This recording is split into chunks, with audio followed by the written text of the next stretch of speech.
너희가 악할지라도 좋은 것을 자식에게 줄 줄 알거든 하물며 너희 하늘 아버지께서 구하는 자에게 성령을 주시지 않겠느냐 하시니라. 아멘.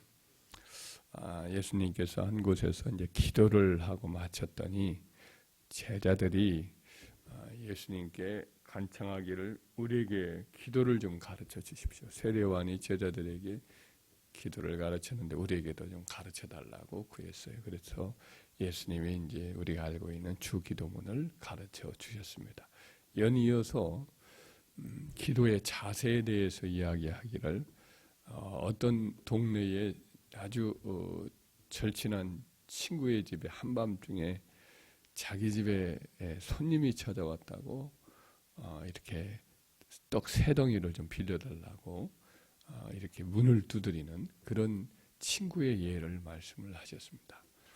그 밤늦게 이스라엘 백성들은 여행하는 경우가 종종 있습니다. 워낙 낮은 뜨겁고 밤이 차라리 선선해서 그렇게 여행하는 경우가 종종 있습니다. 그래가지고 막 두드리니까 그 친구됨을 인하여서는 주지 아니하되 강청함, 간절히 그 천하는 그 간절함 때문에 일어나서 그 소용되는 대로 주리라 이렇게 예수님 말씀을 하셔요. 기도의 자세는 가장 중요한 게 간절함이라는 거죠. 그러면서 이어서 이제 하는 말씀은 구하면 다 주실 것이다 하나님이. 그러면서 13절 오늘 본문 말씀에 보면 성령도 그렇게 구해서 받아야 한다. 이렇게 오늘 13절 말씀에서 예수님이 결론적인 가르침을 주셨습니다.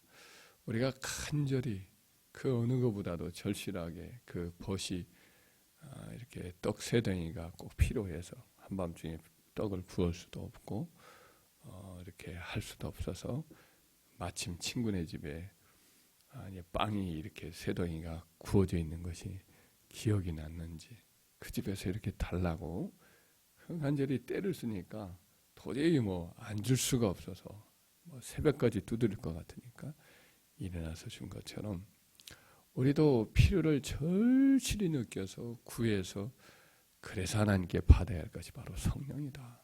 돈도 아니요, 세상 권세도 아니요, 다른 어떤 것 필요보다도 그렇게 간절하게 구할 것은 하나님의 백성들에게는 제자들에게는 성령이시다. 이렇게 이제 가르쳐 주었습니다. 그러니까 우리도 어떤 것이 간절히 필요할 때 정말 필요성이 절실할 때 구하잖아요.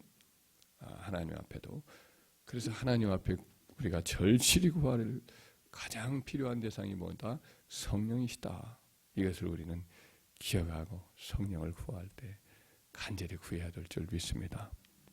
그러면 성령님이 정말 우리에게 필요한 것을 절실히 느끼고 기도할 때는 어느 때인가?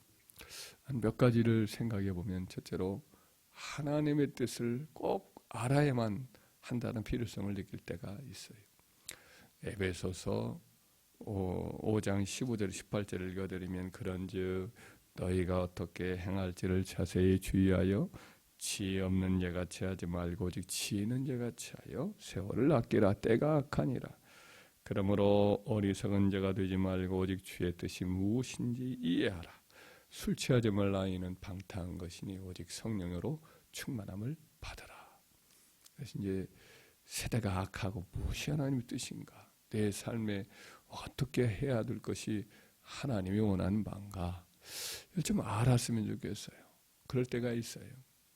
그래서 어떤 구체적인 내 선택을 무엇을 해야 될지, 정말 이 길이 맞는지 저 길이 맞는지, 이런 어떤 갈림길에 있어서 하나님의 뜻을 얻어야 한다 할 때는 간절히 성령으로 내가 충만해져서 성령으로 인도함을 받는 그와 같은 필요를 느끼고 간절히 성령 충만을 구해야 될 줄 믿습니다. 할렐루야. 그럴 때 성령님께서는 하나님이시고 우리의 모든 미래를 다 알고 계시는 분이기 때문에 우리의 갈 길을 밝히 이런 저런 또 사인을 통해서 마음에 확신을 주셔서 인도하시는 줄 믿습니다. 둘째는 우리 안에서 육체의 소욕이 우리 마음과 삶을 강하게 지배하려고 이렇게 그 힘을 드러낼 때지. 갈라디아서 5장 16절 이하 이르기를 내가 이르노니 너희는 성령을 따라 행하라 그리하면 육체의 욕심을 이루지 아니하리라. 육체의 소욕은 성령을 거스리고 성령은 육체를 거스리나니 이 둘이 서로 대적함으로 너희가 원하는 것을 하지 못하게 하려 함이라. 너희가 만일 성령이 인도하시는 바가 되면 율법 아래 있지 아니하리라. 육체의 일은 분명하니 곧 음행과 더러운 것과 호색과 우상 숭배와 주술과 원수 맺는 것과 분쟁과 시기와 당짓는 것과 분열함과 이단과 투기와 술 취함과 방탕함과 또 그와 같은 것들이라. 전에 너희에게 경계한 바와 같이 경계하노니 이런 일을 하는 자들은 하나님의 나라를 유업으로 얻지 못할 것이니라. 이런 일을 하는 사람들은 천국 못 간다 이런 말씀을 하면서 육체가 이렇게 하는 일들에 대해 소개를 하지요. 우리 안에서 타락의 본성이 우리의 마음과 생각을 지배하려고 그 지배력을 강하게 나타난다.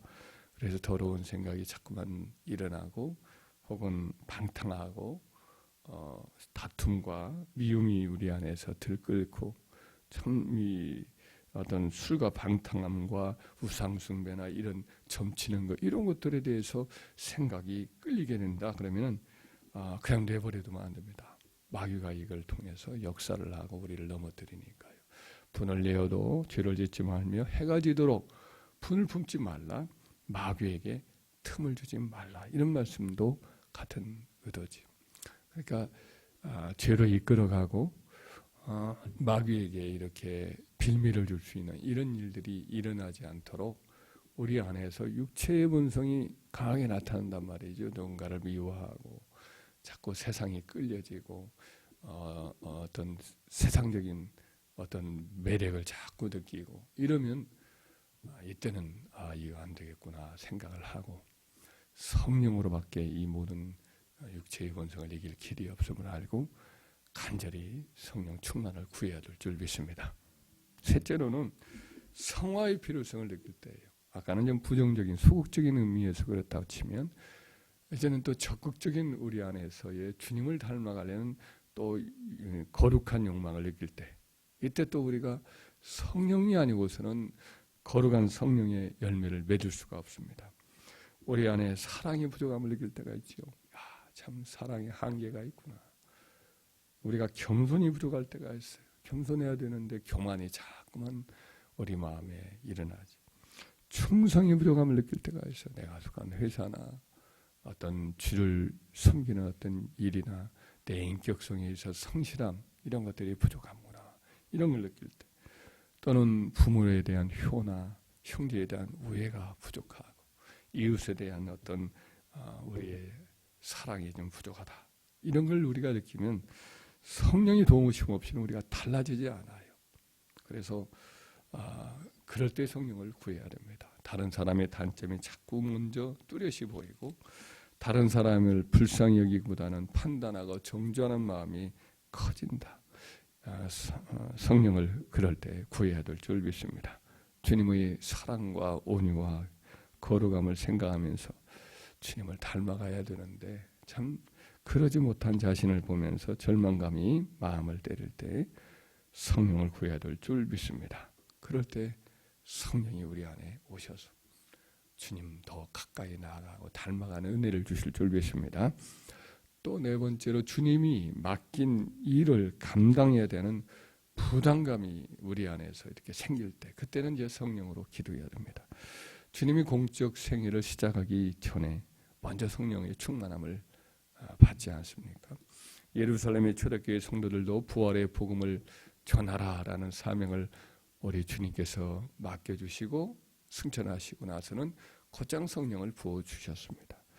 또 사도 바울이 이방인의 사도로 부름을 받을 때에 아나니아라는 성도를 통해서 하나님이 우리 주님이 그에게 성령을 부어주셨지요. 예루살렘 교회 집사들을 세울 때 7 집사들을 세울 때에도 그때 기준이 있었는데 믿음과 성령이 충만한 사람 7을 세웠지요.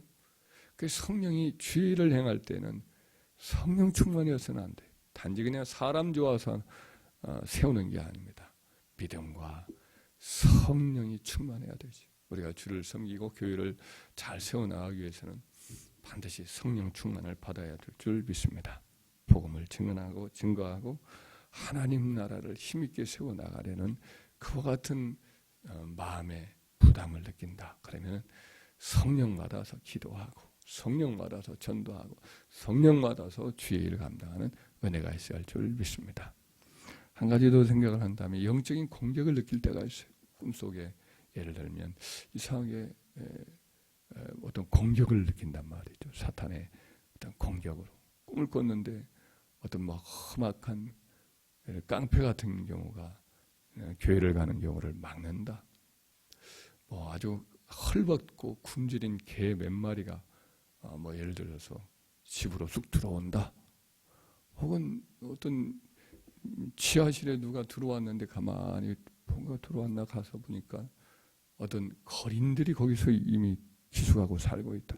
그래서 뭐 방을 내주기는 내줬는데 불쌍해서 내줬는데 깨고 보니까 수상하다. 이것은 어떤 영적인 공격일 수 있겠구나. 이런 느낌을 받을 때가 있어요. 그럴 때는 마음을 하나님 앞에 다시 드리고 성령 충만하여서 악한 영들을 공격이구나 생각을 깨닫고 우리가 기도할 때인 줄 믿습니다. 영적인 공격이 이길 수 있는 길은 다른 방법이 없어요. 너희가 주 안에서와 그 힘의 능력으로 강건하여지고 마귀의 관계를 등이 대적하기 위하여 하나님의 전신갑주를 입어라. 너희의 씨름은 우리의 씨름은 혈과 육에 대한 것이 아니고 정사와 권세와 어둠의 세상 주관자들과 하늘에 있는 악의 영들에 대함이라. 이 영적인 공격이 있거든요. 더 강한 자가 어떤 집을 점령하고 그 집의 세관을 다 잡고 있을 때 더 강한 자가 오지 않으면 그 강한 자를 결박하고 그의 것들을 다시 찾을 길이 없거든요. 더 강해야 돼요. 영적으로도 공격이 있고 싸움이 있어요.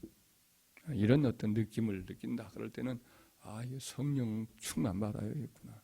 절실히 느끼고 간절하게 금식하며 기도하며 매달릴 때 성령이 우리에게 오셔서 우리로 하여금 이와 같은 영적 싸움에 승리하게 하시는 줄 믿습니다. 우리가 성령으로 충만함 받아야 정말 성화를 이루고 육체의 본성과의 싸움에서 승리를 하고 우리의 앞길을 분별하여서 주의 뜻이 무엇인가도 알게 되고 주님의 몸된 교회를 잘 세워나가고 마귀와의 싸움에 승리하고 그 모든 일에 성령이 필요합니다. 이와 같은 성령이 어느 것보다도 더 우리에게 필요하다. 이걸 절감하여서 약속하신 대로 구하면 주시고 찾으면 찾고 두드리면 열린다. 반드시 그렇게 주겠다 약속하신 성령을 받아 승리하는 저와 여러분 되기를 주의 이름으로 축원합니다.